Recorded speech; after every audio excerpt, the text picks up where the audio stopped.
మోషే ముఖ చర్మము ప్రకాశింపగా ఇశ్రాయేలీలు మోషే ముఖమును చూచిరి.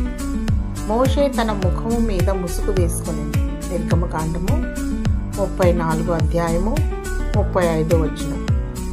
40 రాత్రింబవళ్ళు దైవజనుడగు మోషే సీనాయి పర్వతమందు దేవునితో గడిపిన తరువాత క్రిందకు దిగివచ్చాడు. అప్పుడు అతని ముఖము ప్రకాశించుచుండెను. ప్రజలు తేజస్సును చూడలేకపోయేది కనుక మోషే ముఖమునకు ముసుగు వేసుకొనెను. దేవుని బిడ్డ, నీ ప్రార్థనా జీవితము నిన్ను ప్రకాశింపచేయును. నీవు ఎంతగా దేవుని సన్నిధానములో కనిపెట్టి ప్రార్థించుచున్నావో అంతగా నీ ఆత్మ సంబంధమైన జీవితము ప్రకాశించును.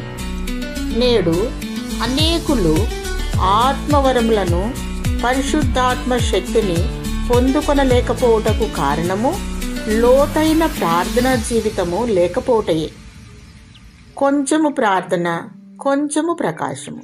ఎక్కువ ప్రార్థన ఎక్కువ ప్రకాశమునిచ్చును.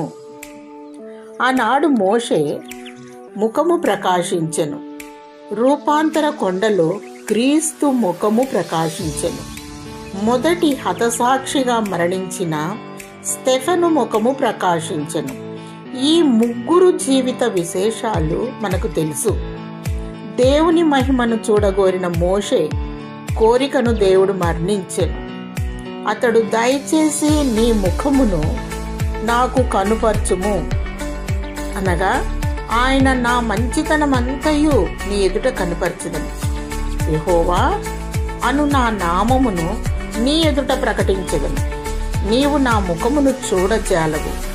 ఏ నరుడును నన్ను చూచి బ్రతుకడనెను. దేవుని బిడ్డ, నీ ప్రార్థనా జీవితము ద్వారా దేవుని ముఖదర్శనము, ఆయన నుంచి ఆయన మంచితనము, ఆత్మీయ వరములతో నిన్ను నింపునుగాక.